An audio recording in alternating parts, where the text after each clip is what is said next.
up, guys? It's your boy, Barca Boy 103. Just finished watching the match, and Barcelona beat Intercity 4-3, but needed extra time against a third division team that's currently ranked 16th in the third division. A team who has not played since December the 20th of last year.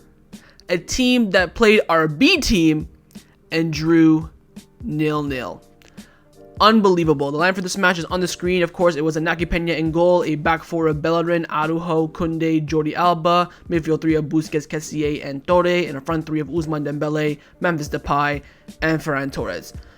What we've just seen out there is a pure and utter shambles, conceding 3 goals to Intercity in one half.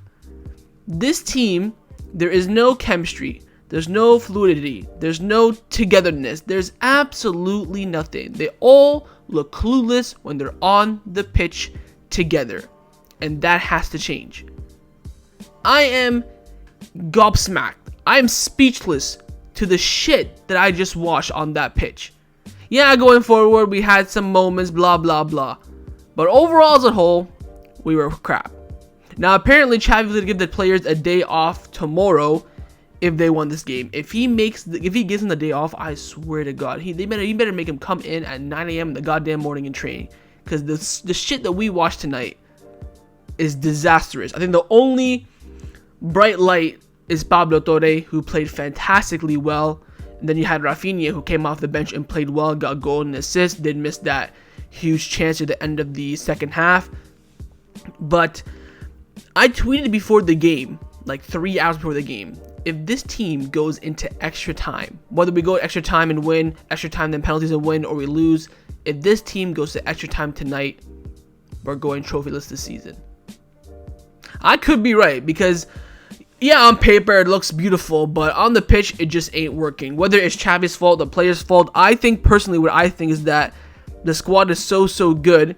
There's just too much changes, and the players can't, develop a chemistry with another player. We saw MSN, Messi, Neymar, Suarez. They were so beautiful. That's because they played week in, week out. They trained week in, week out. They always play together. That's why.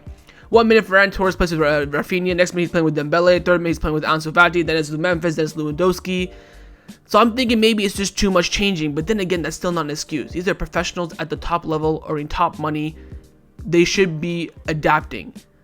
A good player can read a good player, and that's the reality. I've seen people saying Xavi out. If you're blaming Xavi for this, okay, you sack Xavi, then what?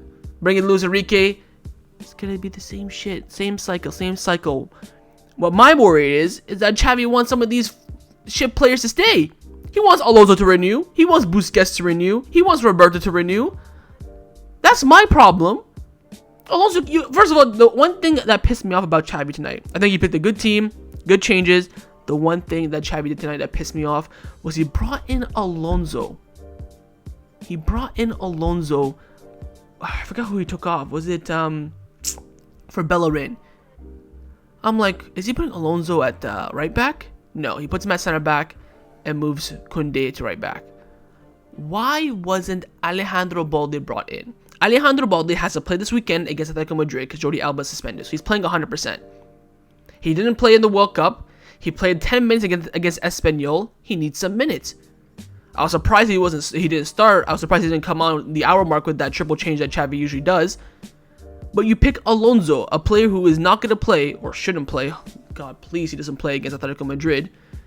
And you're bringing him on against Alejandro Balde. You could just swap Alejandro Balde and Bellerin, straight swap, right back, bada bing, bada boom. But no, you're gonna move one of your top center backs to right back because he plays there. Also, another bright light today was Araujo. Put in absolutely fantastic performance, goal line clearance, played fantastically well. Thank God we have him back, because without him, we'd be screwed. I think him and Kounde did play well together. Again, they haven't played together in a while. I think Kounde had a few mishaps in that first half, lots of concentration. I think for that run where the player went around and Araujo cleared it, could have done a bit better there. But I think Kounde overall played 120 minutes today. He put in a good shift in my opinion. But it's not that like players had stinkers. First of all the wingers today were dreadful. Shocking. God pray for Xavi, because I have no idea who he's going to pick against Atletico Madrid, because no one deserves it, and if I could, I wouldn't play any of them.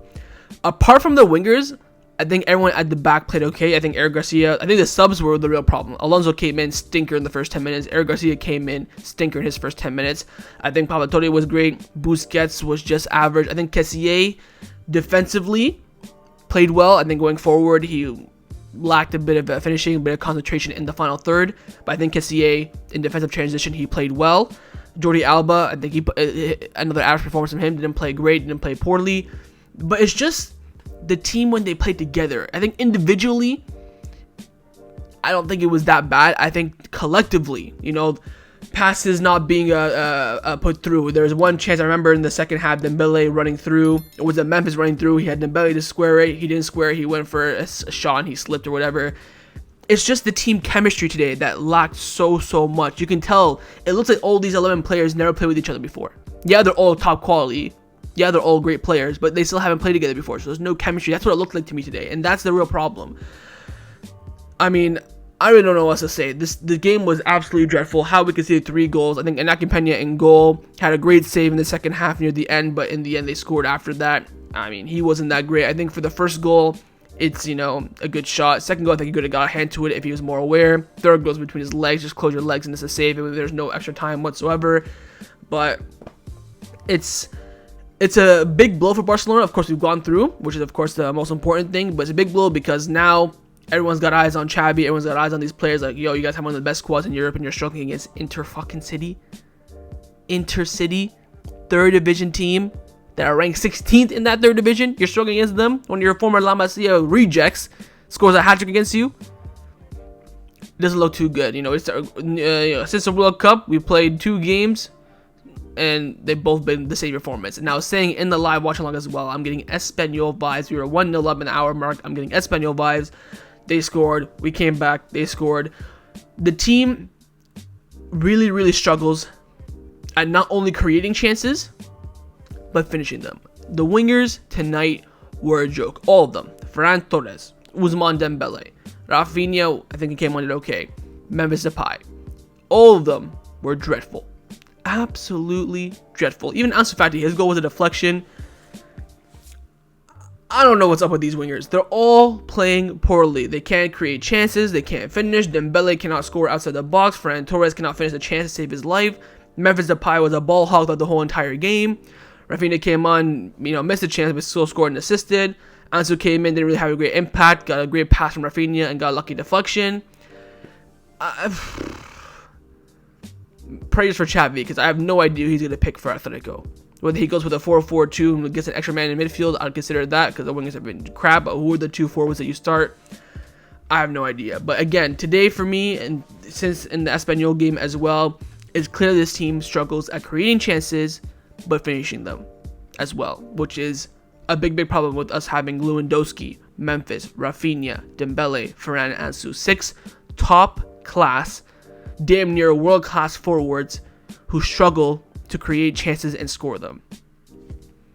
That's the big problem for me, in my opinion. So that's what we have to improve upon. Xavi does mention it a lot in his press conference. We got to create chances. Pedri needs to shoot more outside the box. The forwards need to shoot more, create more chances. So Xavi knows the problems.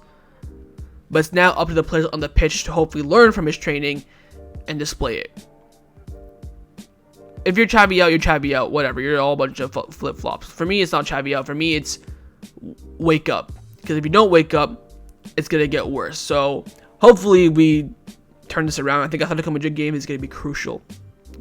Not only for the league, of course, where we're barely sat in first place on goal difference, but also on morale and confidence. If we go there and lose, we're on the ropes. And I think I'd put a lot of money on us this season going trophyless. Get a draw. You walk away like, what is what it is. Hopefully Real Madrid drop points. Depends on how that game goes. And if you win, of course, it'll be a big boost again ahead of Getafe, Girona, Betis in the Super Cup. We got the quarterfinals and round 16 of the Copa del Rey still to play this month. So this Atletico Madrid game is going to really decide how we do for the next month, in my opinion, because what we're seeing right now in the past 2 games is absolutely unacceptable against our rivals at home and against a crap team away in the Copa. It's just not right. So hopefully we get to see something different, something new a new team, a new boost against Atletico Madrid, because if we don't, we're on the ropes. Anyways, I'm going to end the video here. In terms of ratings and stuff, team performance 0. All the players can get a 0 as well. I'm surprised they freaking won this. I was about to bet on them going into penalties, but hope you guys enjoyed this. If you did, make sure you smash a like, subscribe down below as well, and I will see you guys next time on the channel. Thank God we progressed to the next round of the Copa del Rey, because this could be one of the only trophies we do win this season. Of course, the draw will be on Friday. I will do a live watch along for that as well. See you guys next time on the channel. Take care, and Forza Barca.